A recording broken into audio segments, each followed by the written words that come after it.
Hello everyone and welcome along to live coverage of round 6 of the Inside Line Racing League season here on ILR1 in the Xbox. And it's the Monaco Grand Prix. What a venue it is. The most famous on the entire Formula 1 calendar. And I'm Ginger Andy, and once again joining me in the commentary box is my good friend James Baker. James, what a venue. What a venue, what a place to be. Monaco has never traditionally gone down too well in league racing terms, but it goes down in my eyes as a true, well, it is the true driver's circuit, isn't it? It is the one, it's the creme de la creme. It's everyone wants to win here, not least any of the guys here tonight. We've seen some spectacular winners down the years around this circuit, not least the Olivier McDonald's, the Ayrton Senna, 5 in a row, and everything in between as well. Yeah, it really can provide some exciting action. Now, sometimes you don't always get the side-by-side action, but the unpredictability of the close proximity of those barriers, meaning that it can strike at any moment and take even the best out of a Grand Prix. Well, it's early days here in qualifying. VSR Simon has gone quickest with a 1 minute 7.6. Just a quick message about the tyre compounds we have this weekend. We've got the softest of the soft, the hyper soft, the ultra soft and the super soft tyres this weekend. And James, for the first time in a long time, I think we're going to get a lot of running in this qualifying session. One, because you need to dial yourself into this racetrack, and second of all, the hyper soft is a tyre to qualify on because qualifying is so important, isn't it? It was, indeed it is. The Hypersoft tyre is the one where we're actually going to see it in the last few Grand Prix, and we've been complaining that all the tracks, all the cars have gone on at the last minute, and they've all started on those harder compound tyres, as it were, for those specific races. It's a great effort though from Simon so far. Just to point out, he's some 6 or nearly, what's that, 8 tenths faster than Veloce Surprise. Now, nobody's done that yet this season, and don't expect it to stay that way, but you're right, the Hypersoft, so you've got to get dialed into this circuit because it's not one for the faint-hearted. You've really got to go and attack this circuit as much as it attacks you. So that is the big thing of this Monaco Grand Prix. Yeah, well, a big chance for Veloce Surprise, you would feel, to try and get another win on the board, a 5th win in 6 races, and you have to feel by getting so many laps in qualifying, you will get 3 runs on these Hypersofts, whereas before they were all going for the harder of the compounds, only getting 1 run, and you've got to say that would favour Veloce Surprise because it will mean he will get an extra few attempts to put in a quick time. But we have to talk about VSR Simon, we really do. This man is showing some serious pace, especially over the last few weeks, and he could be a real threat over the course of the season to Veloce Surprise because in Spain, it looked really tight between the pair, didn't it? Absolutely. Simon was at the very end of that Grand Prix, and that was the first time, Andy, wasn't it, that we saw Simon and Surprise. Well, not so much Simon, but you did see it more in abundance towards the end. Him in clean air and how much he could do with that, and he was absolutely epic. He was fantastic. He was flying, and he really was scaring Veloce Surprise in that Grand Prix, and expect that to continue here if the poles, stay as they were. As I just watched Gorge bin it into the final Rasgas. Yeah, it's not exactly the way you want to be taking the lap, but yeah, Simon, again, we need a big performance from him here this weekend because that championship is starting to get a little bit one-sided. Yeah, speaking of the championship, let's quickly run through it. Veloce Surprise, 4 wins out of 5. He's got 115 points and a solid 39-point lead over OMG. It's Joe in second. Veloce Limitless, well, it's been an up and down season so far. A second, a 13th, a second. It did not start, and then a third for him. He's got 51 points. Then on 35, it's VSR Holland.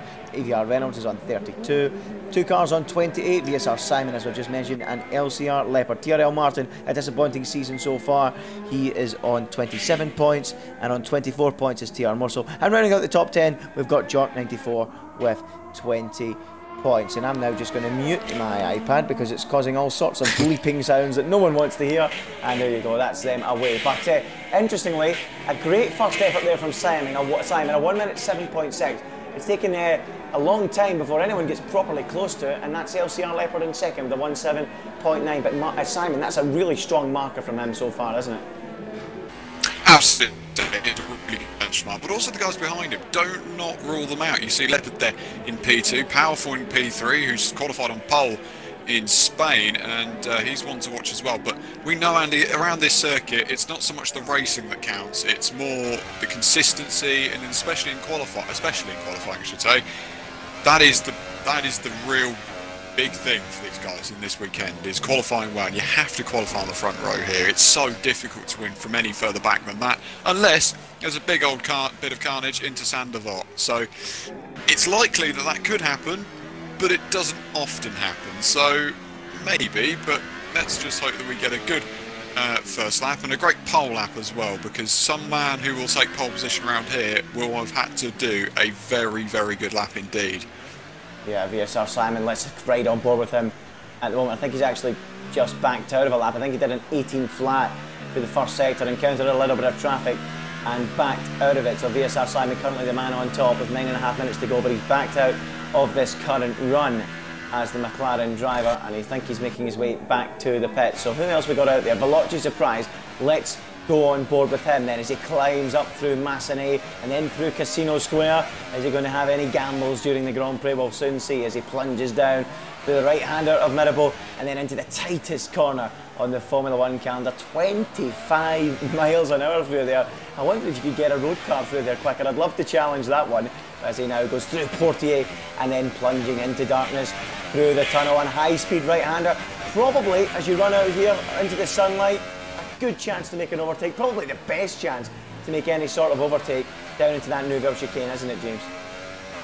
Yeah, absolutely. It's a place where you have got to be brave, really. You need something out of turn 8, and that will set you down towards Nouvelle chicane.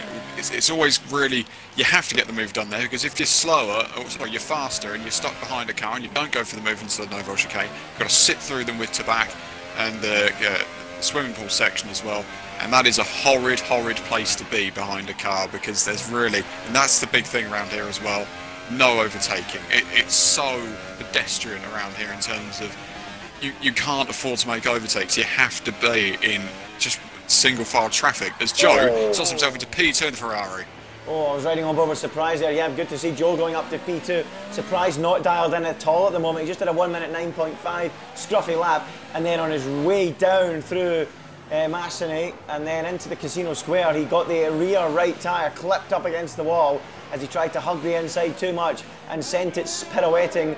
And that is one driver in the Williams who's not looking in as good a form as we've seen him in recent weeks. And is this a track maybe a Surprise just simply doesn't run well at? We'll have to wait and see. There's still 7.5 minutes to go in the session, but unable to put a great time on the board yet, and Surprise is P6. But we've seen that quite often, haven't we, that over one lap, when they've been doing just the one lap, when they've been running on harder tyres, he hasn't always been there or thereabouts, and it's all come down to his great recovery in the race. But James, this is not a track where you can have a poor qualifying session and expect to recover easily. Absolutely, and Surprise is going to find it difficult around here. We've seen him negotiate traffic so far this season. Baku was a good example of that. But he's never had to come around a circuit like Monaco and try to overtake, because the guys ahead of him will not move, and that is simple. They will not move for it. This track is predominantly one which is usually one on strategy and consistency, like we've said. So you know, it's going to be interesting what these guys do. Don't expect to see those super soft tyres, I believe, this Grand Prix. They're not really much use to anyone. They're very much the dead tyre in this whole Grand Prix. But yeah, good lap from Joe. He's P2. Simon actually went faster as well. He's now 2/10 clear of Joe. That was just under a that was just around a tenth of a second. The gap. Simon has improved. Watch for Powerful here. He's coming across the line. He was 2/10 up on his previous best, and he's just crossed the line to go onto the front row. So when one Williams and the championship leader of Veloci Surprise falters a little, his teammate raises the game, and Car Powerful goes onto the front row alongside VSR Simon. But Simon, of course, as you just mentioned, also managed to stretch his legs a little bit. But you remember back to last week, Car Powerful, they put it on pole despite being on the softer tyre in Spain, and made that decision to move aside for his teammate. I mean, I presume a lot of people watching wouldn't have liked to have seen that so early in the season, because ultimately, you could argue it was a big factor in Surprise winning that race. Would you go along with that, James? Would you say Simon would have had an even bigger chance if it wasn't for Powerful there helping his teammate out last week? Absolutely. I described him basically as a doorstep, because he's just getting in the way of everything, and he did get in the way of a lot of cars in that Grand Prix powerful at the start of the race, but he pitted so early as well, and that confused Surprise as well. He even said it after the race. He was like, I don't know why he came in so soon. He could have gone out for another few more laps, but yeah, that's probably what gave Surprise a good chance in that race. I wouldn't say it won him the Grand Prix, but I think it was something that was, you know, a big favour in his part, and Leopard is really struggling out there as I'm watching him. He's coming through the swimming pool section into Rasgas we go. He's looking, well, he's actually downshifted too much and put it in neutral. That is a very, very poor mistake indeed by LCR Leopard, and not one that you see a lot. And he's also, it's a very weird set of circumstances I've just seen there. He's just tried to come to the pits and he's not been able to. He's driven straight through the pit lane. It's very weird. Oh, okay. I'm actually shocked. Interesting things down at Mercedes going on there, but riding on board with TRL Martin, looking from the rear of his car, looking back up the hill and then round through Portier. So Martin heading his way through the tunnel, a steady 1 minute 8.5 on the boards, put him up to P7. His teammate Veloce Limitless not here tonight, and Martin's cutting across the chicane. He's coming back to the pit for what will be a final run, I would think, on the Hypersoft tyre. So with 4 minutes to go, it's still VSR Simon with a stronghold on the pole's position. Don't know why this keeps going back to Martin when I'm not wanting it to, but there we go. Car Powerful, P2 at the moment. I think he's also coming into the pits and for one final run in a few moments' time. So Simon on top, Car Powerful second, OMG it's Joe third, Leopard fourth, Holland fifth, a lot of surprise sixth, Martin seventh, Melanie eighth, Thomas ninth, and Dralix is 10th. And Dralix, by the way, look out for him. He'll be doing the hot lap next week for his native Canadian Grand Prix. He'll be looking forward to that one. The only Canadian in the field, James, and he'll be looking forward to that one, won't he? Absolutely, we've given him a lot of praise this season, Dralix, and every right to do so. He's had a really good start to the season, I'd say. Been really solid. He's just been waiting for that podium, and the podium seems a bit out of his reach at the moment because there's so many top guys up there, and people that perhaps are fighting as well just to try and get that podium themselves. I mean, Leopard is a man who was fighting for the championship last season, hasn't had a podium yet this season, although he did come to a very, very disappointing Spanish Grand Prix, which none of which was his fault. You could argue he really was, I imagine, would not have been pleased with the way that he got barged about, let's say, at the Spanish Grand Prix. Okay, well, Leopard, Reynolds has just started a flying lap here, and Simon might need to move aside, and he does. Reynolds, by the way, no time on the board from him thus far. And we've spoken about him many times as well, James, a man that loves the alternate strategy, doesn't he? And well, at the moment, with no time on the board, he's going to have free choice of tyres. Even if he's outside the top 10, he'll get free choice of tyres. So Reynolds, he will want to put some sort of representative effort on the board to try and boost his chances of getting into the points, because qualifying is more crucial here than anywhere else. So Reynolds down into that new Welsh chicane where we think we might see some overtaking. The other area we might also see overtaking is into turn one, as Reynolds goes through the back, and clips the inside wall and nearly does a Ralph Schumacher. Remember that one back in, I think it was 2005, and Reynolds, you can see he's not done much practice, because that's the second time I went on board with him now, and he's damaged the front wing and had to limp back to the pits. So Reynolds' hopes of a time on the board look pretty slim. So we're not looking good for EDR Reynolds. He's coming into the pits, and I would suggest that that would be his session done, James. Absolutely, it's not a mistake that won't be made, because when you're pushing on a qualifier lap, to back is so difficult to judge to back corner. It really is, and it's not one where you have two bites at it and you'll get it right eventually. It's that you'll be really, really slow and you'll be like a snail through to back, or you'll be, you know, absolutely flat out and you go straight to a wall. Or you have the third option and nail it. And it's not as easy as it looks, this circuit, at the best of times. It's definitely one, like I say, you just need to get a rhythm around here. It's not something that, it's not like other tracks where you can adjust your line to adapt to make your time slightly faster. It's really just one way and one line that you have to take, but you have to take it flat out in order to give yourself the best opportunity in the race. Joe, Simon and Powerful are all about to begin their, well, Joe and Simon are both on the laps. Powerful is just about to start a lap as well. So it's going to be interesting as we head through the final few corners with Simon. Yeah, Simon coming round. Anthony knows now where they set that cone up on the wall so they can see the apex. Simon taking the shortest run to the line. Does he improve? Oh, does he ever? What an effort from Simon. A 1.7 180.386. He's lowered the bar, and now Veloci Surprise bouncing off the barriers as he comes round the final corner, and it's only a 180 for Veloci Surprise. He'll have to go again.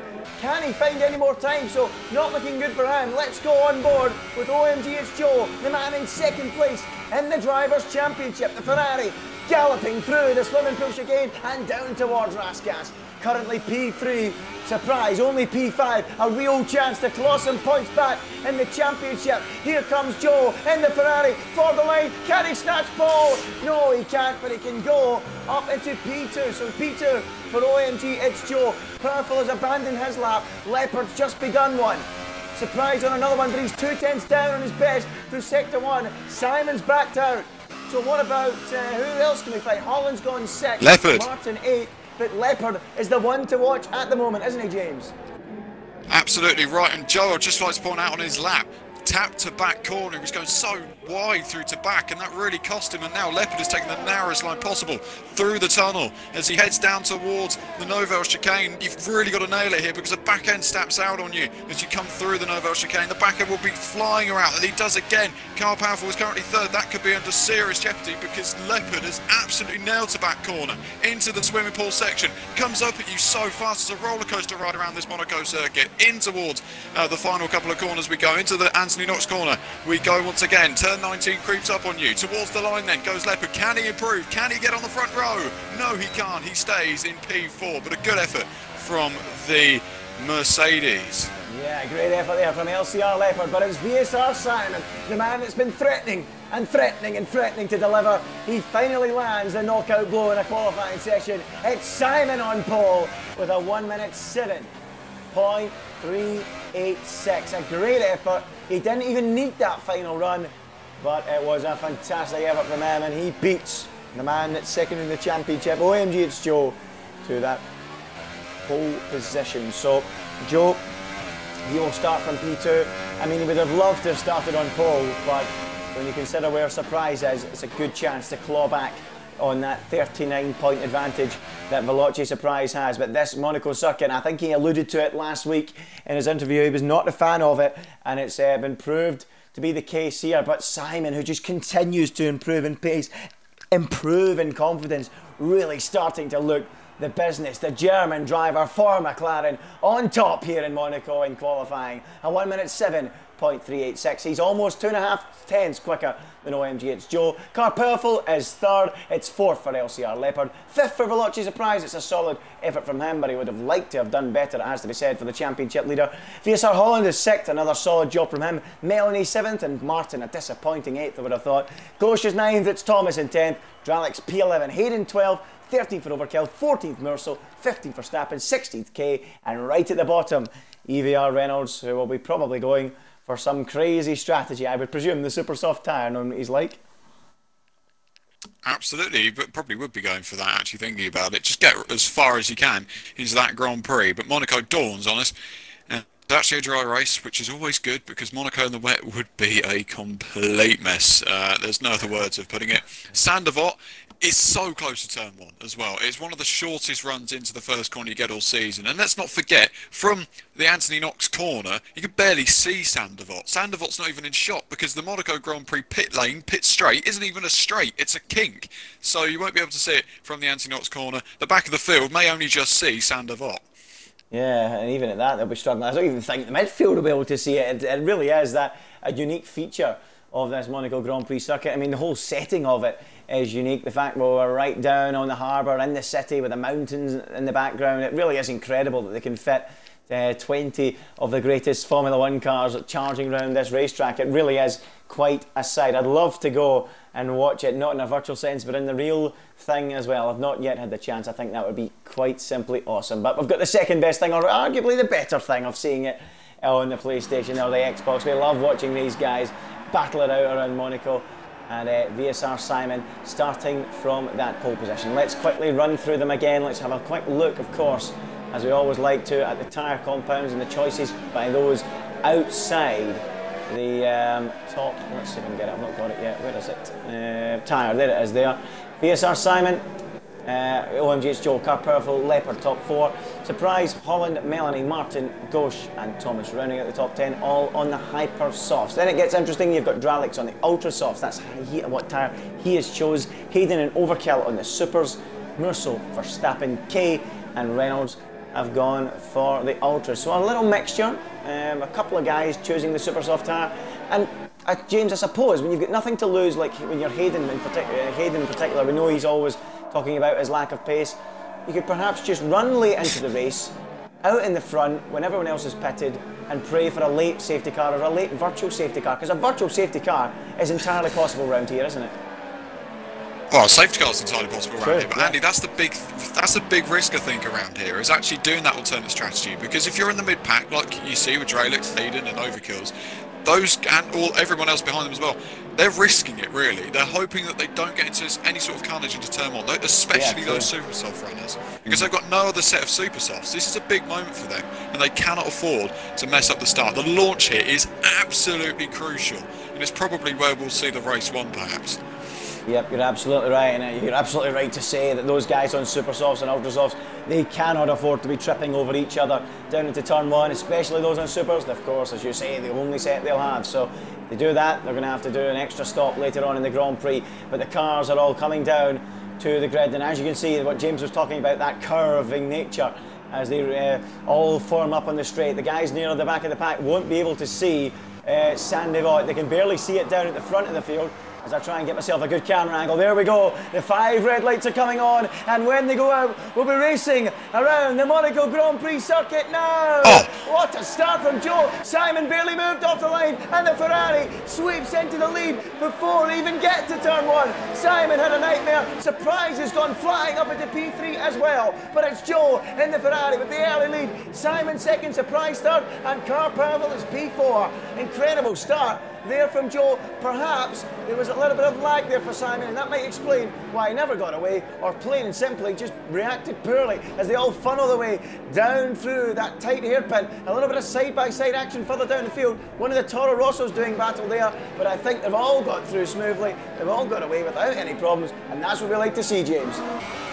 Absolutely, it's great to see that everyone's got through it cleanly so far, but Joe had an absolutely mega launch as well compared to Simon. I said it had to be done in towards turn one. He had to go right around the outside of him into Sandoval. Everyone got a Beau Rivage absolutely fine, but those two Williams managed to swap around as well. Surprise finds himself in P3 ahead of his teammate, but his pace, is it there? That's the question on the first few laps of this Monaco Grand Prix.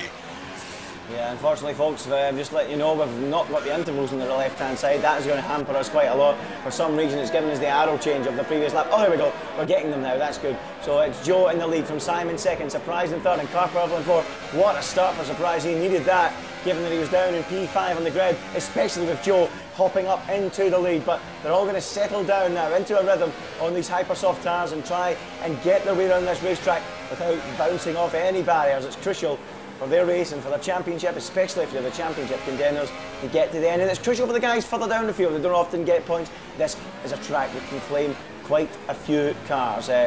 So they need to try and stay out there, and who knows, maybe come the lap 39, they'll be looking at a top 5 finish, those guys down the bottom, and that does not come often in a league with such high quality. But Car Powerful putting a lot of pressure on Blotchy Surprise early doors, isn't he? Yeah, absolutely right he is. Those Williams aren't exactly turning away from each other. Leopard's not far behind either, but a big note I just like to point out really early doors, as I said, watch the likes of Hayden and Overkills. And what's Hayden done? He's obviously lost some front wing on the first lap because he's already come to the pits from those super soft tyres, and not the start that Mercedes would have wanted. Yeah, not right, not good at all. You called it, and it's happened. Hayden on the back foot already as Joe pumps in the fastest lap of the Grand Prix, a 1 minute 11.4. Simon 8/10 behind him on after this lap, but really is a DRS that important round here staying within it? Nope, it's not at all. I mean, the chances of making any sort of move with DRS or without are very slim. It's going to have to come in the pit stops or if a mistake is made. But let's keep an eye then on Leopard now, who's getting closer to the back of Car Powerful, and behind that actually VSR Holland close to Melanie. And it's not often we see Holland losing places in the early exchanges, but he has lost one here to Melanie, who's having a good weekend so far, a really strong weekend, isn't he? Absolutely right. Melanie has done a stellar job in that Sauber in P6. You can see Holland there in P7 as well. And actually the VSR boys, it's interesting because they never really have got it all together in qualifying. It may be a criticism that I have of them, but their race trim and their race car is absolutely phenomenal. So maybe those Haas cars will come into it in this Grand Prix, and there's someone who's obviously binned it, and indeed they have overkill, and the other driver on those super soft tyres has gone for a move and he's bottled it into the Novelle chicane there, not the place that these guys would have wanted it. He's now crashing his way through to back. Yeah, not good at all. Overkill and trouble early doors then. So that's both those guys that started on the super soft on the back foot. So not working out at all. Kay's also been in the pits and fitted a set of super softs unseen by us, so he's in. But Simon now, look at this, right up behind the back of Joe, and showing that qualifying lap was no flush in the pan. He's really starting to show what he can do, and he's tucked right up behind that Ferrari and looks like he's going to be trying to force Joe into a mistake, and if not that, try and make a move up the inside. We know Simon isn't shying away from that, he never does, and let's see if he can make any sort of move as they run through the tunnel. The V6 engine singing loudly as they head through there, not quite as loud as those great V8s and V10s, but loud enough for us as Joe now locks up, gets all out of shape there, running through there, and now picking up a penalty there was VSR Simon and Car Powerful, so not good for those two drivers. And Simon now right on the back foot, but he's so close to Joe, it almost seems like a matter of time before he makes a move. There's such a difference in pace between them here, such a difference in confidence, and look at the train of cars that Joe's got behind him, and he's coming in. He's coming in. So Joe struggling so much on the tyres, and he's had to come into the pits. I think he's got wing damage. There was yellow flags in the first sector and he went really, really wide into Mazeney. I feel like he may have tapped the wall on the exit of Mazeney, and that's what's cost him now. I think it was front wing damage for Joe. He couldn't sit on the onboard shot, and I couldn't really sit on the outboard shot either. But actually I feel like Joe may have got himself into a bit of carnage there and a bit of damage, because now surprise is all over the back of Simon as well. That train is starting to form for the lead of the Grand Prix, and a very, very early pit stop from the Ferrari. Yeah, very early stop, although he did seem, when I cut to him, he was moving out of the pit box, which suggests maybe it wasn't damage. I don't know, but the back end was sliding everywhere. I'm not sure, but when I cut to him, he was already leaving the box, which seemed a bit soon for front wing damage. I'm not sure, but we can only speculate. We'll find out later on, I'm sure. But Joe is back out there, and he's 3.7 off the back of Merceau. So is that genuinely how long these hypersofts will last? Surely not. Surely they've got more life in them than that. I don't really know. I'm not racing anymore to answer that. Absolutely, the carcass temperatures. That's the thing I've seen in the chat recently, Andy, is those carcass temperatures, and they are really getting on the nerves of a lot of these guys. They're all saying and complaining these hypersofts will go off after this many laps, and it's a ludicrous lap as well. So maybe they're right, because a few others are coming in as well. Leopard and Melanie have dived into the pit lane, and they're going to change onto those, I believe, ultra soft tyres for those two as well. Or super soft tyres, is it? Oh, wow. Yeah, for Leopard it is, yeah, that's interesting. Where's he going to be in relation to Joe? Because there's a chance here that Leopard could climb up into second place as a result of all this. With Joe, is he ahead of Joe? He's behind Joe, but if Leopard can put a few laps together and Simon and Surprise stay out, and Powerful too, you never know, but he is quite a distance actually off the back of Joe, and I think that confirms there was no front wing damage for Joe, I think. Is that fair to say? Yeah, absolutely. Yeah, I think so. Yeah, there's definitely no wing damage. I think it was just carcass temperatures, and we know Joe, unfortunately, it may be a weakness of his, is he just can't, of everyone, I'm sure, but just couldn't get those tyres into the good range of temperatures just to keep them optimal, just to keep them just usable, because those hypersoft tyres go off so quickly as well, just the graining of them. So yeah, it's not a good start for Joe, but he's just got to hope that he can pump in the laps now whilst he's in some somewhat clean air around Monaco, although it's very difficult to come by. He's got to hope that a lot of these guys stop and that he's maybe able to stay ahead of them all as Simon comes into the pits. Yeah, so Simon's in. Meanwhile, this fantastic battle between the two Toro Rossos, Dralix and VRT Verstappen, battling hard with each other, with Thomas and the Red Bull just up ahead of that. But we will keep an eye on Simon as he comes into the box, and he goes on to a set of those super soft tyres for Simon. So where will he come back out? Martin has also come into the pits. Is Simon ahead or behind of Joe? He's going to be behind OMG, it's Joe. Now, where is Leopard in relation? Leopard is going to be behind Simon. So, yep, quite comfortably behind Simon then as they go up the hill through Board of Action up towards Masseny. It's Joe ahead of Simon, ahead of Leopard. But what about Leopard against the Williams drivers? That could be an opportunity for Leopard to get ahead of both Surprise and Powerful here, couldn't it? It's whoever stops latest between those two Williams is going to lose out massively here, because surely one of them would have thought to come into the pits that on that lap. Now it could be a case if they both dive into the pits on the same lap, and of course that's going to ruin Powerful's Grand Prix completely, because, you know, unless he's maintaining and managing the gap between himself and his teammate, then actually it's going to I saw Ferrari into the wall. It was LK who went a little bit wide into Sandoval. But yeah, crucial that they get this right now. Williams and Powerful is sideways through the swimming pool section. If they're both going to come in, they are both going to come in. Oh my goodness, they're both coming together. Are they off? Are they crazy? What are they doing down at Williams? I can't believe they're coming together. Oh no! Oh, they're going to queue. They're going to queue. That's crazy decision there from Car Powerful to come in. Surely he saw his teammate. In fact, no, he wouldn't have saw him, because his teammate would have already went into the pit lane by the time Powerful came round Raskas, and it's ruined his race. But wait a surprise, in relation to Leopard, he's well behind him. So Leopard gets the jump ahead of Surprise. And Powerful, meanwhile, has had an absolute nightmare and rejoins all the way down in P12. An absolute disaster for Williams in the pit stops. What are they thinking? Can they not count when they need to pit? That's crazy.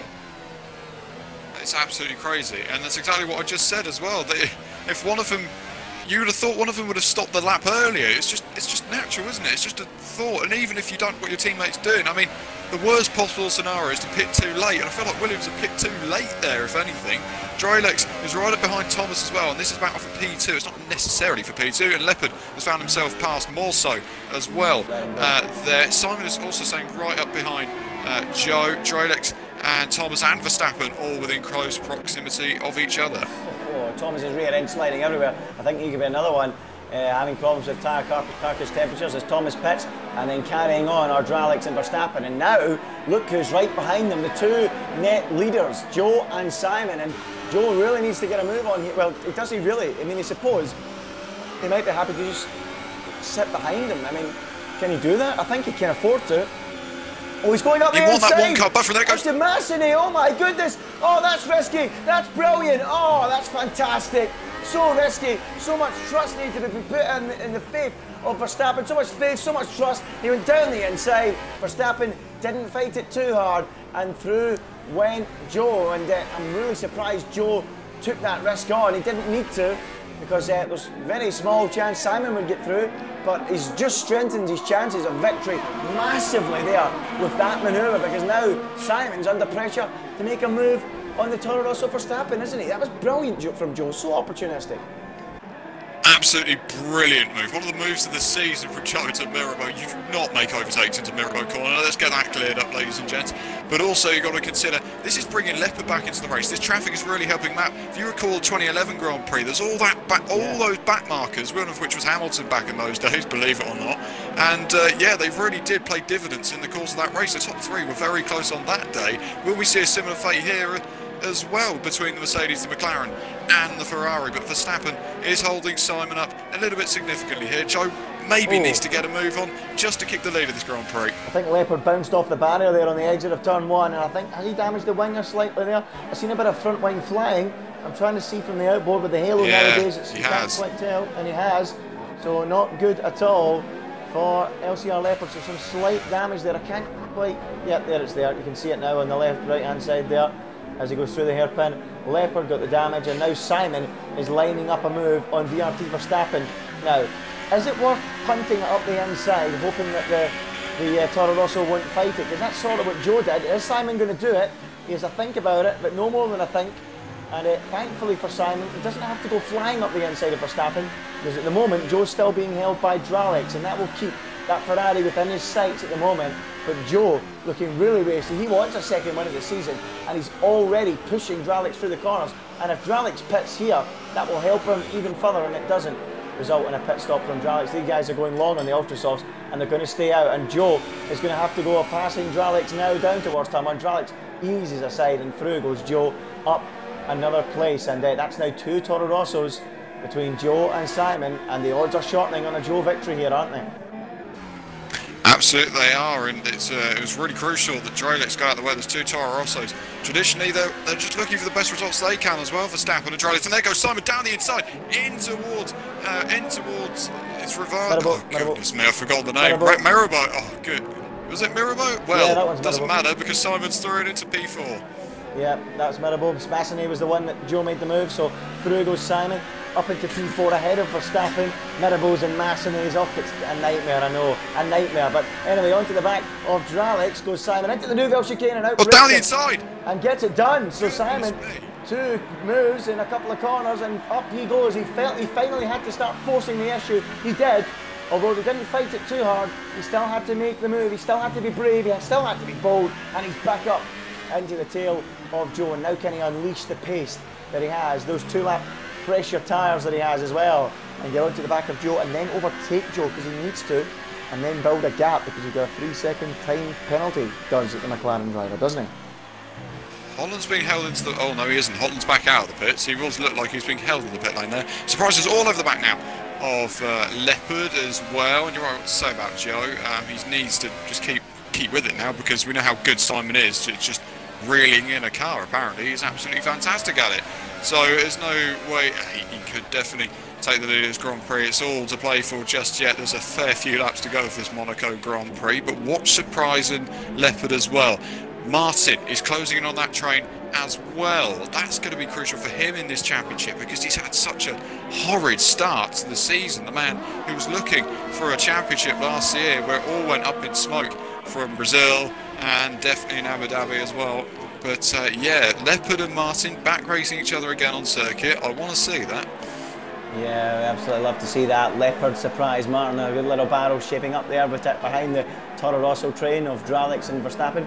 To be fair to the Toro Rosso drivers, they haven't really fought too hard. If they felt they were losing time, they wouldn't ease aside, they wouldn't exactly jump out the way, but if anyone forced the issue on them, they wouldn't fight it. So will Leopard force the issue? You better believe he will. Leopard's always one up for a fight, always up for sending the car up the inside, always up for asking questions of his rivals, and you can bet your bottom dollar Leopard is going to be on Verstappen in a flash and making a move on Verstappen in a flash, and I wouldn't be surprised if he goes down the inside into Monaco, catapulting out of Casino Square. Nope, not close enough, doesn't get the run, and on this occasion he can't quite do it. But Leopard is really beginning to stalk his prey, as any Leopard would, and is he going to try and make a move within the next few laps? It's lap 13 out of 39. It's OMG, it's Joe in the lead from VSR Simon, who's got that gap down already to just 0.4 of a second.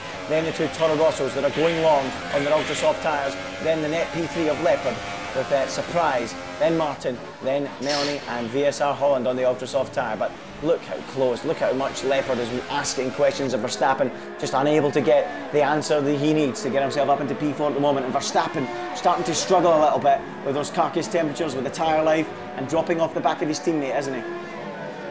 Absolutely. Verstappen's not scored a point yet this season. I'm not even sure if he's finished a race yet this season, but Verstappen dives into the pit lane, doesn't want to get involved in that scrap, and now releases Leopard, who's under huge pressure from Surprise behind as we head in towards Sandoval. Around the outside he goes, the Williams, he can't quite get the move done, and up towards Beau Rivage and towards Massenet we go again. Can Surprise get a move done? Leopard, they're moving all over the place into Massenet. Around the outside he goes, and can he get the move done? And surely not, and what a move from the Williams, and into P4 of this Grand Prix. It's still side by side as they head down in towards the next sequence of corners, the end of the first sector, and Martin is now all over the back of these guys. But what a sensational move, and he's only gone and done it around Monaco.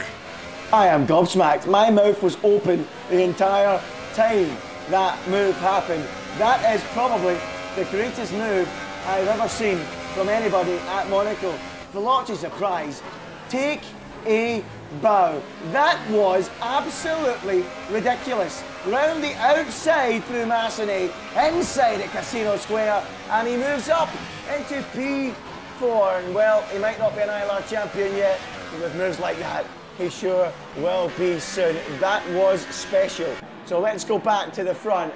Joe against Simon. Is Simon going to replicate that move from Surprise? I am absolutely astounded with that move. That was such a good move. I mean, really?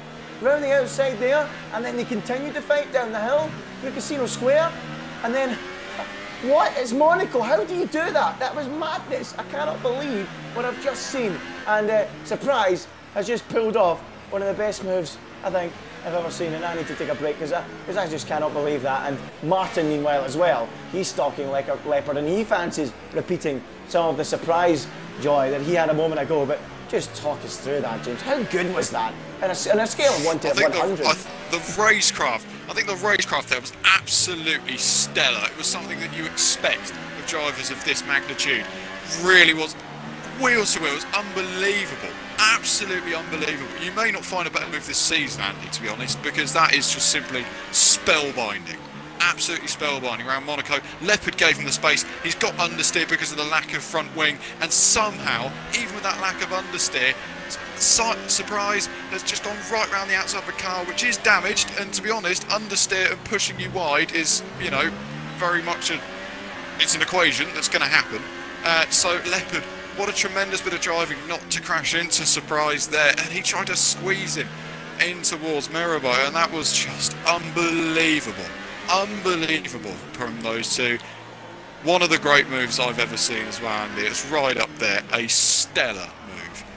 I've seen someone try that in the wet before, and I think actually they've done it, but I think the car they were up against when I watched it in the wet was damaged. I know Leopard was, but in the dry conditions at that speed on this game, I mean, come on, that is just madness, absolute madness. I mean, we could talk about it for the rest of the race, but there'll be more action to come because I've really enjoyed this Monaco Grand Prix so far. They always talk about the Monaco Grand Prix as a boring one, a dull one, and it's just a procession, but not this one. We've seen some great action so far, and it's so close between the front two as well. Finally in the balance between Joe and Simon. Can Simon do anything about that Ferrari as he nearly pushes him through Rascas, through Anthony Nose, and he's really starting to get closer and closer to the back of that Ferrari, but at the moment still not able to make that move. It's lap 17 now out of 39. We're getting closer and closer towards the halfway point. We're not quite there yet. It's Joe in the lead from Simon second. Veloci Surprise is P3, and at the moment doesn't look like he is going to pick up a fifth win in 6 races. The LCR Leopard is fourth after that brilliant move from Surprise. And then it's Martin, then it's Holland, and Holland on those Ultrasofts will be looking to make progress, but at the moment he's unable to do it. I want to watch Martin against Leopard. There goes Martin. I'm going to do it. I'm going to do it. Look at that. Look how close that is. There goes Holland. Yeah, Holland's going to squeeze through. Martin goes a little bit wide after contact with Leopard. Holland slithers up the inside through the door and moves up into P5. So Holland on the Ultras gets the job done. And did Martin sustain a little bit of damage on that right end plate? I'm not sure. I'm trying to get a look. I don't think he did. I've seen a little bit of wing go flying, but what about Holland? Is he fancying a move on Leopard? He very nearly was, and Leopard now scampers through the chicane and just about clings on, but Martin tried a move on the outside, got hung out to dry, and Holland on those fresh Ultrasoft tyres slithered through up into P5. Opportunistic, but brilliant, as Simon gets to within half a second again of Joe before dropping back. So really close action there, but Holland now on Leopard as they go through the final corner up towards the line. I can't believe I'm saying this, but even at Monaco we're getting great action in ILR. I just love this league, I love it.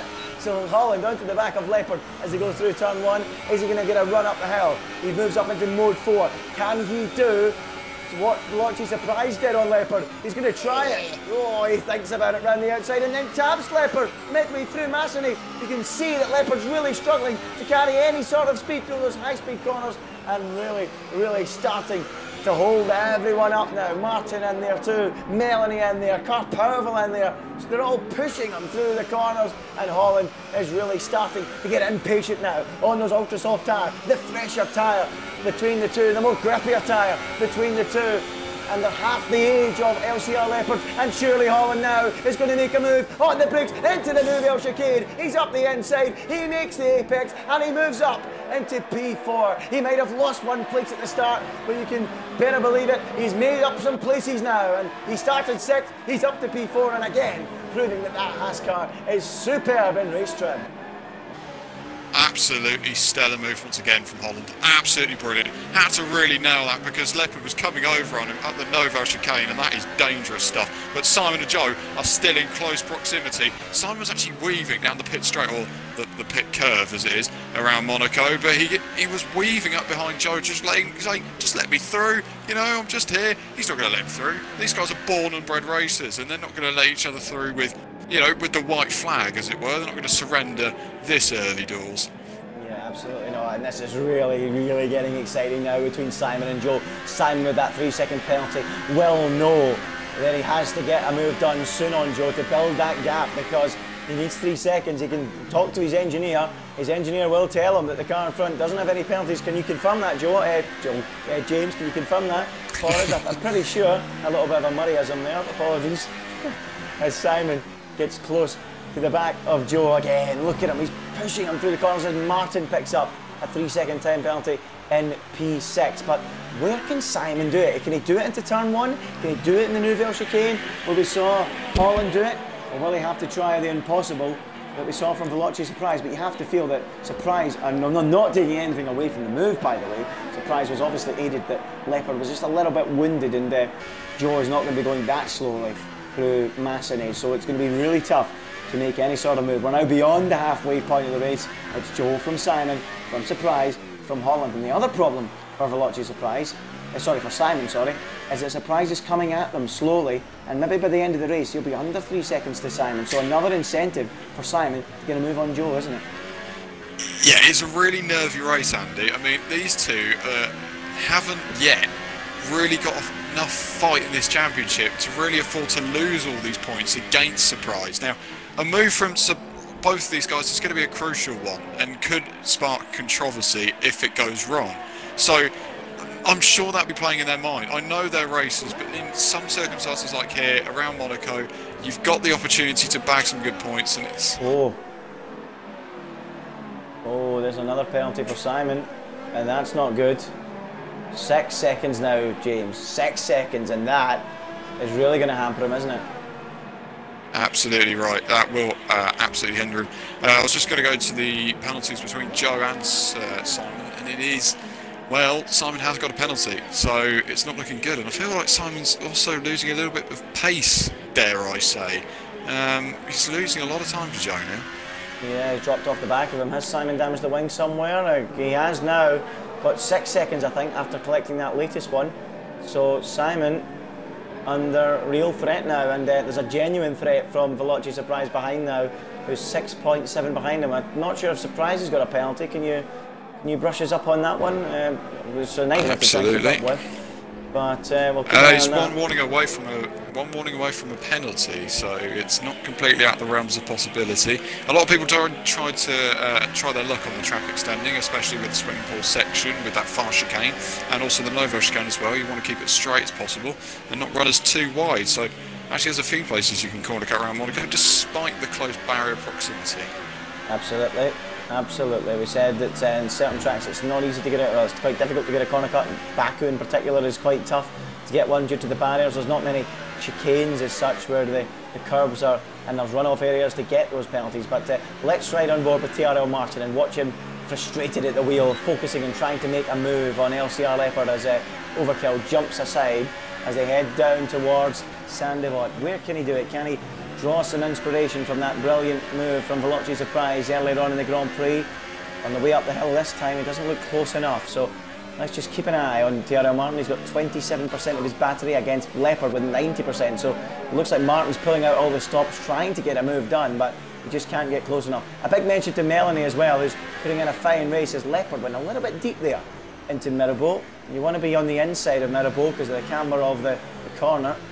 But Leopard just overshot it a little bit and ended up going really wide and nearly ended up clipping the wall, which is not something you want to be doing. As Martin gets in the toe now, right up behind Leopard, and I think he's quite close. I think he might try here. Martin having a look. He goes down the outside, Leopard on the inside, and Martin will have to bundle across the chicane. He'll need to watch on the exit. Will Melanie get close enough? Not quite, but Martin really starting to threaten. He's trying to manufacture a way onto the back of Leopard. He's trying to find any weaknesses in his armour, any areas where that front wing damage is affecting him more than it would anybody else. Martin even trying the outside and brushes the wall. Brushing the wall as he tried the outside at Raskas. Through goes Melanie, and now Martin has even more damage now on that front wing than what Leopard has, and that is going to result in a long, hard slog over the next 16 laps, and now he's Prix to Purple. Purple pulls alongside it. Martin doesn't fight it, and Purple moves up into P7. Martin down to 8, and his wretched season looks like continuing, James, as Gosh Crab is out of the race. Absolutely, and this spell has gone on for so long, Andy, really, for Tiro Martin, and Gosh has been in a really, really bad place just before you head down towards the Nouvelle chicane. So no sign of a safety car. I don't know what it is with this game about safety cars, but you never seem to get them at all. I think they need to patch that a little bit. And yeah, well, they're actually running over one of his part of his car there on the run down to the chicane. So why there's no safety car, I have no idea. But Joe continues on from Simon in second, Surprise in third, and Surprise not getting within the 6 seconds he needs of Simon at the moment. So Simon doing just enough. Joe's pace is quick enough for Simon at the moment to maintain P2. But the best battle on track at the moment, well, there's a few actually. Surprise versus Holland and Leopard versus Melanie and Car Powerful. What one do you think we should watch at the moment? Probably Melanie on Leopard. Looks like that's the best battle, doesn't it? Well, yeah, but Holland's also closing on Surprise a little bit more, isn't he? Yeah, let's watch Melanie versus Leopard. These two, and we know Leopard is struggling, so there's a good chance of an overtake here between Melanie and LCR Leopard, who's struggling. And he's, to be honest, Andy, I was going to use the words to describe. He's literally parking the bus in this Grand Prix. If you said he had 90% of ERS deployment, and he's on with a broken front wing, of course he's going to be literally just parking that bus right in the middle of a circuit around Monaco. And honestly, sometimes watching a car with no front wing around Monaco is like watching a bus get out of a multi-storey car park. It just doesn't work. Well, I don't often get a chance to use Kilmarnock FC plugins, but I'm going to do it now. And he's defending like a Steve Clark Kilmarnock team at Ibrox. That's what he's doing, parking the bus and hitting them on the counter. Sorry folks, I had to get it in there. So yeah, Melanie. Watch Holland and Surprise. Yeah. Stop talking about Kelly, Andy. Move on. So Holland are taking on Surprise down the start finish straight towards turn 1, and the ultra soft runner of Holland getting closer and closer to the back of Surprise, but unable to make a move into turn 1. And I think this is a sign of just how far PSR Holland has come over the last few weeks since the start of the season. Just improved stronger and stronger and stronger as the season goes on. Now to the point where he's taking on a serial winner in Veloci Surprise and really starting to hammer on the door of a podium spot here, isn't he? Are we going to see Surprise not on the podium this season? And what an amazing way this would be for Holland as well, because the VSR boys, I said they've got a good race car, and currently, if I were to be that guy, Joe's recently joined VSR, it's a VSR 1, 2, 4, but that could all change, of course, with the course of Holland versus Surprise. Now, Holland is on those ultra soft tyres compared to Surprise on the super soft tyres, but still, he's done really, really well to reel in a gap like that to Surprise, because only Simon this season's really done that. So let's see what Holland can do in towards Rasgas. Yeah, Holland really starting to force the issue on Surprise, and can he do to Surprise what Surprise was doing to Leopard? Let's see. Has Surprise got any damage on his wing? Let's have a little look. Just surprised by his lack of pace. I know there's a difference in the tyres, but to see Surprise so uncharacteristically slow is unusual. And Holland has got a fantastic drive climbing the hill, and he tries the outside. Surprise covered it though. He actually moved over there to try and make sure that Holland wouldn't get the angle to go right round the outside, and he stays behind him. But yeah, brilliant action between these two, and it's getting closer and closer, and soon, pretty soon, I think Holland fancies a little look up the inside of that Williams, which is not performing at its brilliant best, as Martin, in frustration, pumps in a fastest lap of the Grand Prix. I was 1 minute 10.380 on those ultra soft tyres. He's in P12 at the moment. He's around 7 or 8 seconds away from a point. Will he get there as Holland has another look at Surprise and can't do it? Leopard now, in frustration with that wing damage and that defensive drive he's had to put in, picks up a 3-second time penalty. Will it all fall apart for him in the closing laps? We'll wait and see. Will Surprise cling onto this podium? It's looking less likely by the lap at the moment, because Holland is crawling all over him like a rash through the swimming pool chicane and down into Vasquez. Is Holland going to line a move up here as he rounds the final corner of Anthony Nose, opens up the DRS on that rear wing and heads across the line?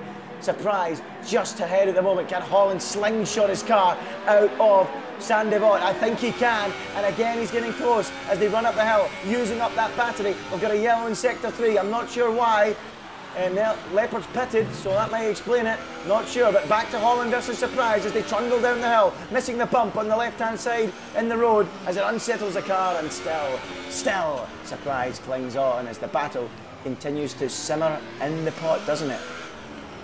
Absolutely, and to be honest, if we went round the outside at Mirabeau towards Casino, I'm not going to use a good pun here, but that would be daylight robbery in a casino around Monaco, and that's definitely something that Surprise was wary of, and a Welshman who would not want to sing that. He's gone really deep though in towards the chicane there, and that's going to cost him a bit of time. You can see the traction is definitely in the favour of the Haas at the moment.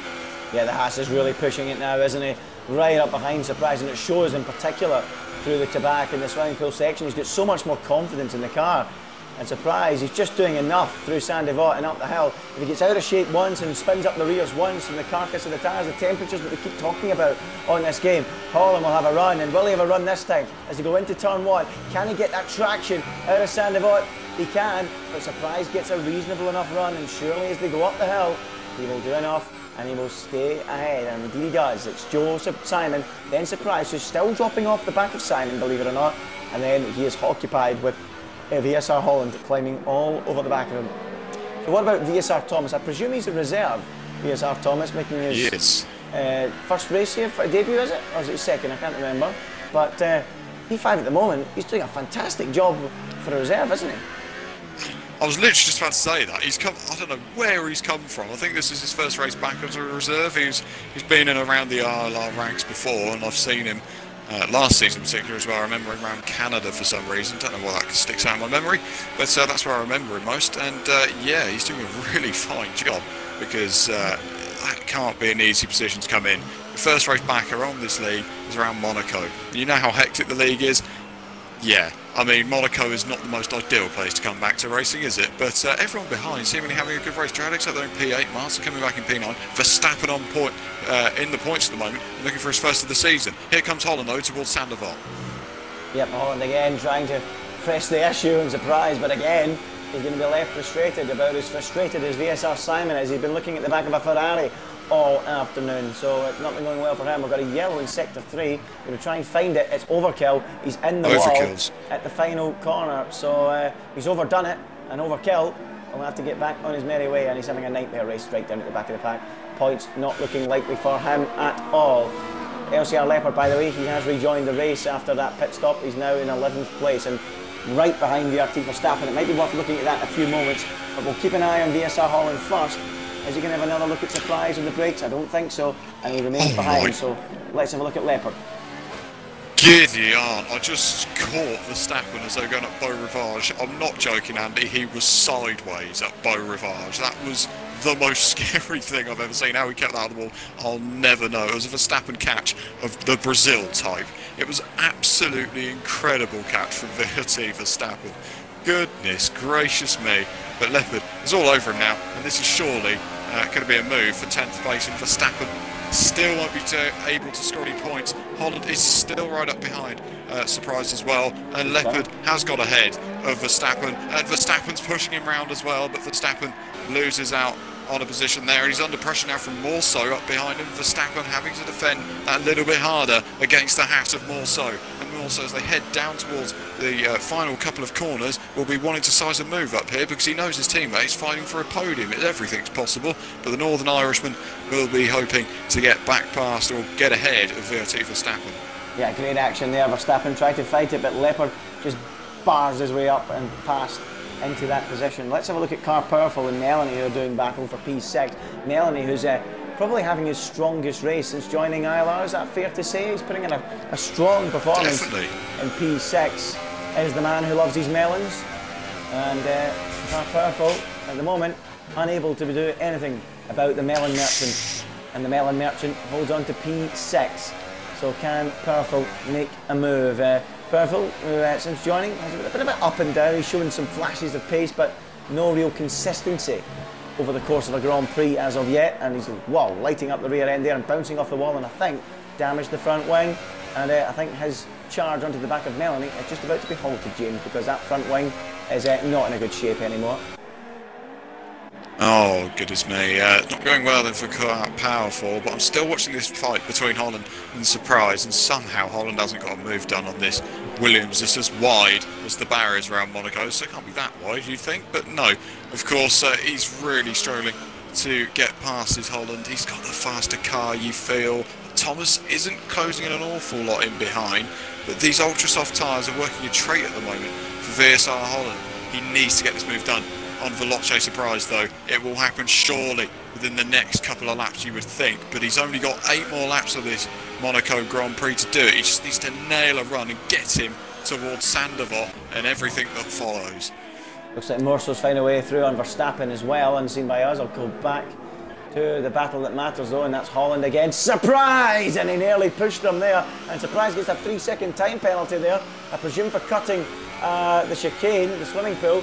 So Holland pushing him almost through the Rascasse corner and nearly damaging his wing, but Holland can really start to sense blood now as they climb the hill. Is he this time going to run? It's probably his best run yet on Surprise. Is he going to consider a move into Masseny? Not quite. He hangs back, hangs fire, then will plunge down through Casino Square. Is he going to gamble? Is he going to have a flutter as they go down into down into Mirabel? There we go. I'm getting Mirabel wrong as well now.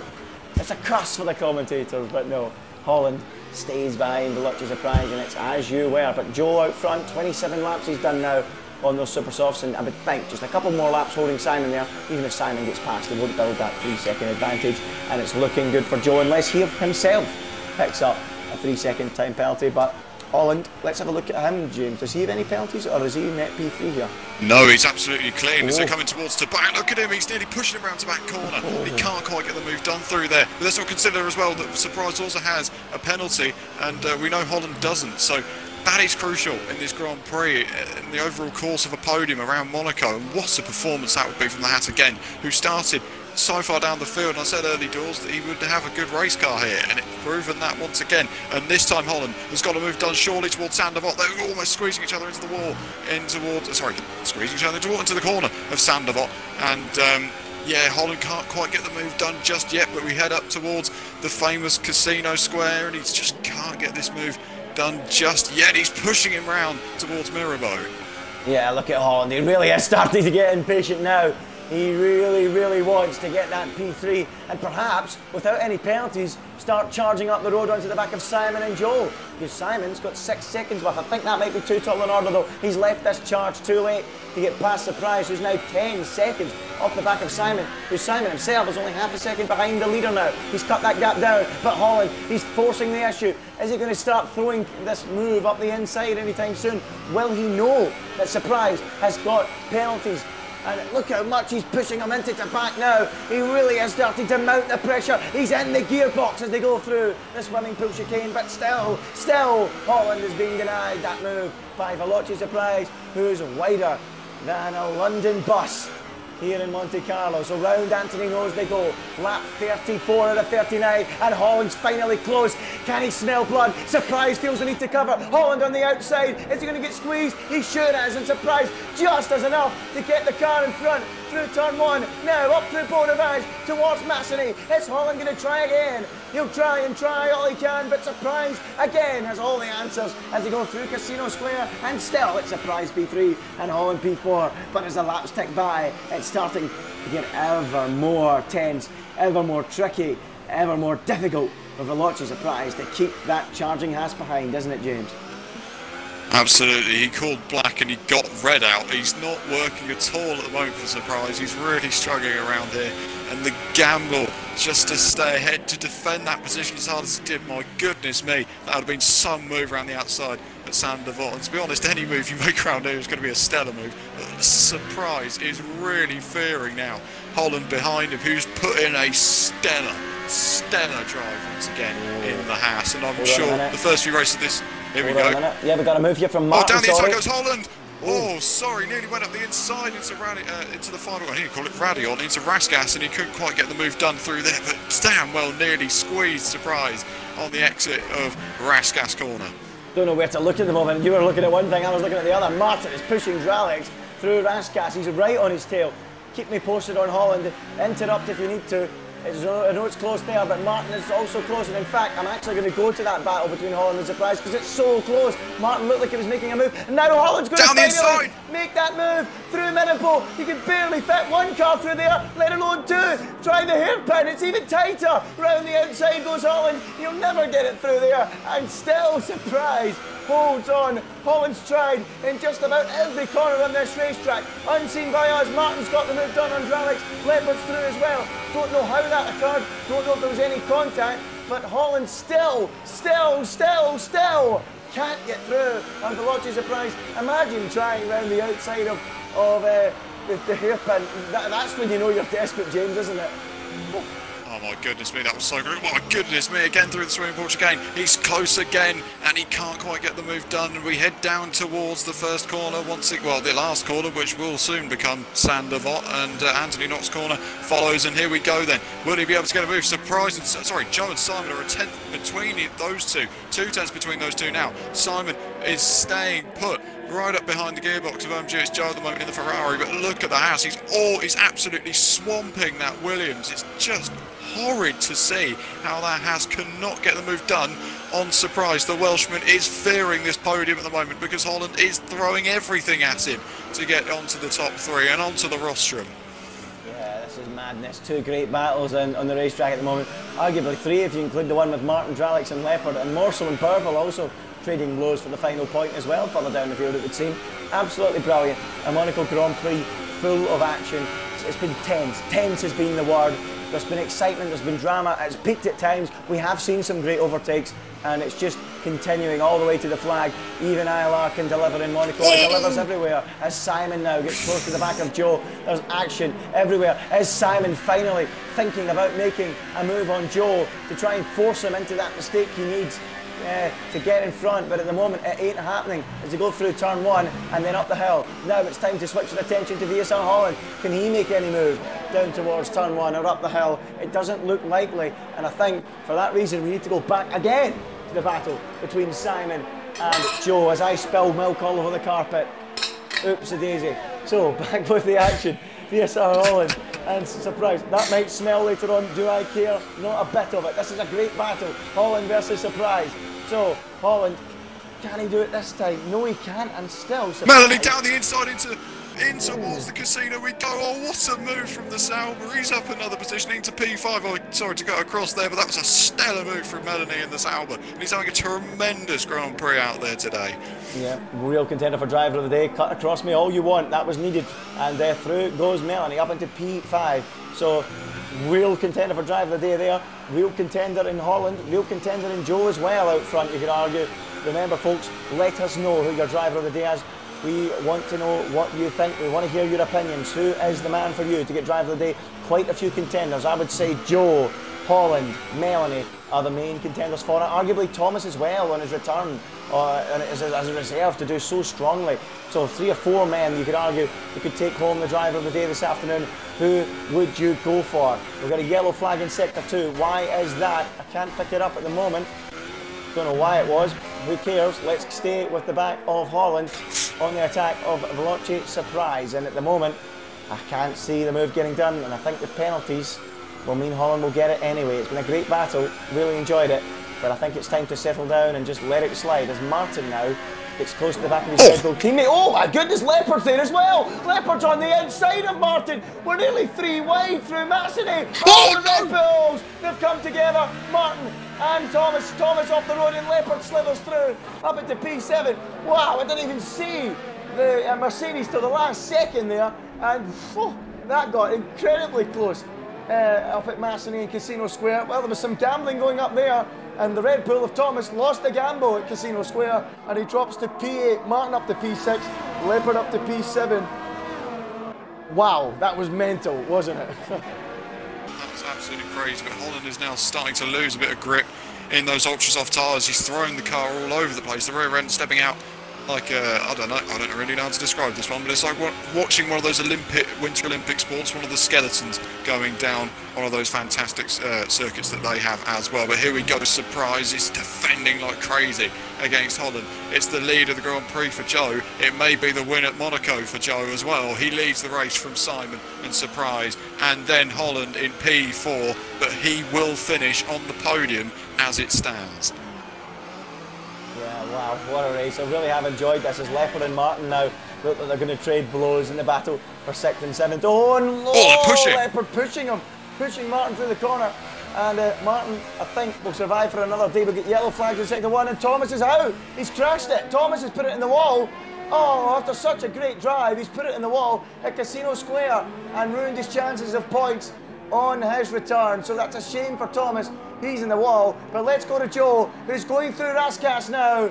Surprise is 1-4, and now Joe is 1-2. He comes through Anthony Nose to strengthen his chances in the championship. He wins the Monaco Grand Prix. From VSR, Simon in second. He got the jump at the start, and he made it work and stayed at the start and stayed ahead. And it's a great win for OMG, it's Joe. Simon second, Veloce Surprise is third on the road, but drops to fourth as a result of penalties. What a drive from Holland again. Even when he qualifies sixth at Monaco, he still finds a way to get up there. Melanie with a superb drive in P5, one of his best since his arrival in ILR. It's sixth for Leopard, it's seventh for Martin, a day which might have been for those two. Dralix will come home eighth. He goes to his home Grand Prix next week off the back of a points finish. He'll be satisfied with that. And the final two men to collect points will be VSR Murso, the Northern Irishman, and Car Powerful in the Williams. Well, James, it was a thrilling Grand Prix here in Monaco. Arguably lived up to expectations and perhaps exceeded expectations for a Monaco Grand Prix, didn't it? Absolutely. Well, it was absolutely phenomenal, Andy. That was a brilliant Monaco Grand Prix. Absolutely everything going on over the course of that Grand Prix. We couldn't take our eyes off of it because, you know, one mistake from any driver would have cost them potentially the win. Joe had a really good effort there to win that Grand Prix. A VSR 1-2-3 for the first time in ILR. That's a huge for them as a team.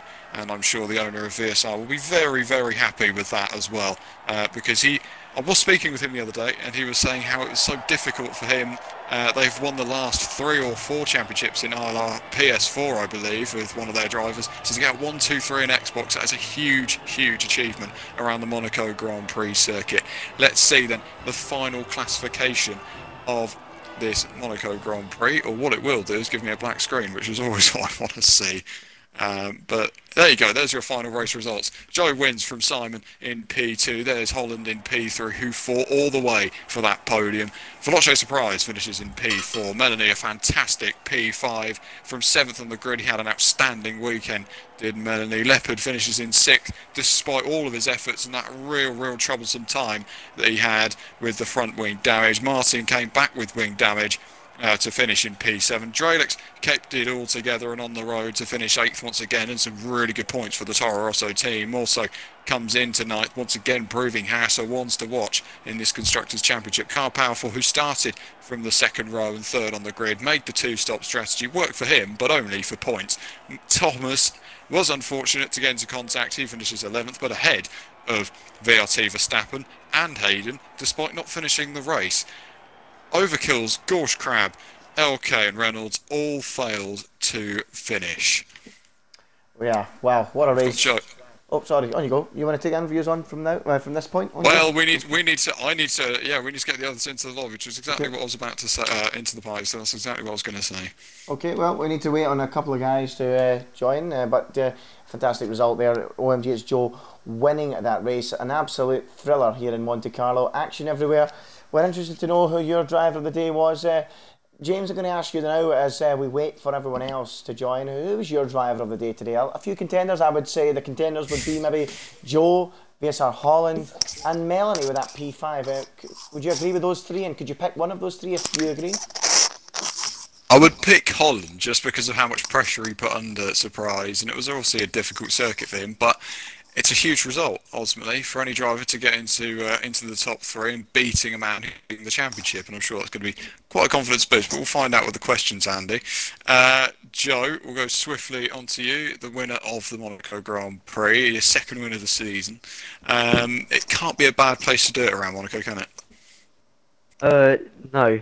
It's the one everyone really wants to win, although not being the nicest track on this game, you still want to win it, and I pulled it out of the bag somehow when I needed to.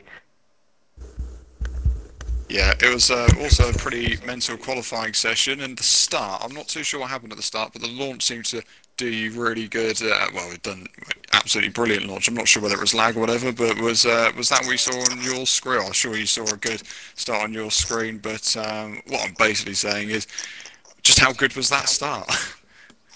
It was a quite good start, yeah, but I don't know, it did look like Simon was delayed. I don't know if that was just him not releasing the clutch quick enough or the game, so I don't know. Absolutely, and of course the prize not finishing on the podium today means you've gained a lot in the championship, some 13 points in the championship, and there, you know, ILR's been decided on race, nearly been decided on race wins. You know, last season was really close, and Joe's just given me the 1 second rule, so that's never a good sign. So instead of that, we'll move swiftly on to second place, VSR Simon. Simon, that was a pretty amazing qualifying lap, to be honest, as fast as you were in qualifying, but the race didn't really go to plan for you, would you say that? Not at all. I mean, I don't know what happened at the start, but I actually got a really, really good start. The lights went out and the reaction was really good. The traction came, and Joe's car just literally was in. It started really early. I don't know how he did it. I was like 100% certain that he had to have a drive-through because I couldn't explain it. He was so quick. Then I mean, I had to move on and try to just stay with him and not pick up any penalties. I mean, didn't really manage to do that, but yeah, damaged my wing as well really early, like lap 19 or so. Thought about pitting, but just decided to stay out. And quickly after, I saw no one really, Surprise wasn't really catching up, and Joe wasn't really extending the lead. So I thought maybe that had wing damage as well. But yeah, I mean, going into it, I thought qualifying will decide the race because I usually have quite good starts, but turned out the start decided the race. I still don't know what happened there. The luck it's not doing you brilliantly this season. I think that's a fair comment. And you haven't yet got that race win, but I'm sure it's coming. So you must be feeling the same as there. Of course, there's going to be tracks coming up, and that confidence boost of potentially being surprised today, which is kind of big in suppose for the championship. So next few races coming up, do you see yourself with the potential to win one of those Grand Prix? I mean, Monaco is a good chance, but can you replicate something going into the following races? No, I don't really know. I mean, why not? I usually go in every race with basically the same mindset. I just want to perform, want to do what I can do in practice. And today I did that, at least in qualifying. And race was, yeah, as I said, was a bit messy. But if I perform, then I will be fighting for the win at every track. I'm not saying I'll win every race, obviously, but I will be fighting for it. Absolutely brilliant, and congratulations on your second place. We move to my driver of the day. I don't know about Andy's, but VSR Holland, who finishes in P3 today with a stellar drive, to be honest, from where he started on the grid. Couldn't have been easy, that race for you there, Holland. Just talk us through what that race was like.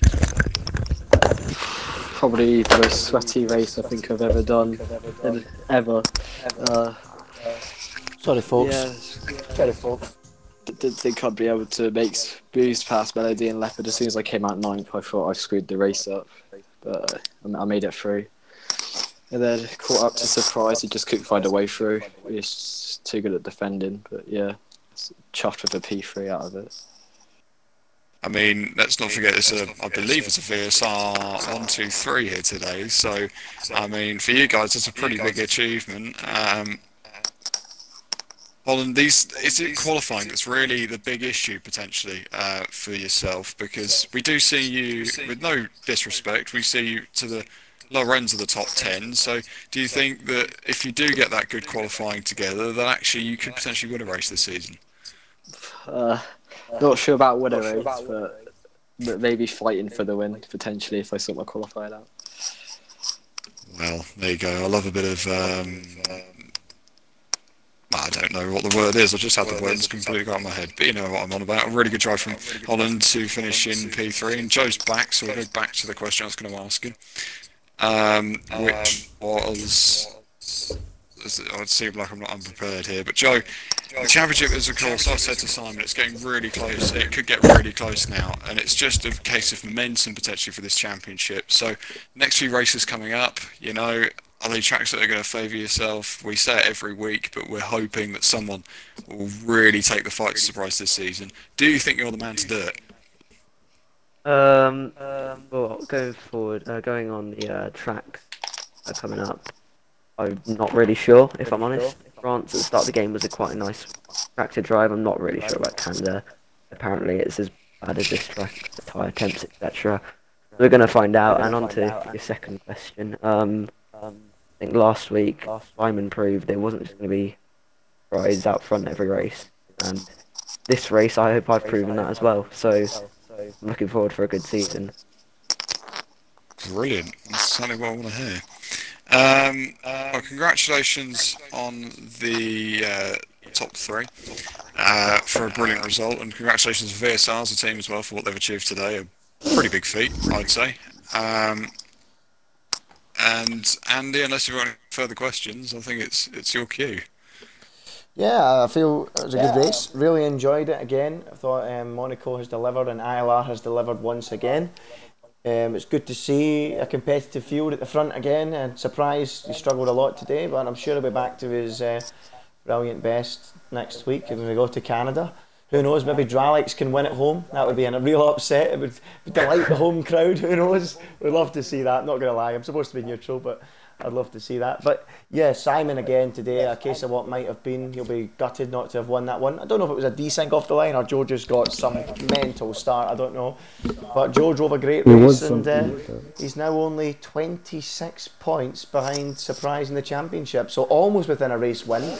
And as Joe just alluded to, Simon proved that it won't be Surprise out front every week, and I'm excited to see over the rest of the season how tight it's going to be, because Joe, Simon, Surprise and maybe Limitless when he comes back and gets to his form could all be fighting out for victories, and I think it could be a promising end to the season. But yeah, that wraps it up, folks, and we head of course to the Canadian Grand Prix, round 7 of the championship, the homeland of Dralix. Can he shock the world with a victory? We'll soon see. Be sure to join us next week. Oh no, not next week actually, because I think it's the Brazilian Grand Prix. Is there a break week next week? Can everyone just confirm that? I think there is, isn't there?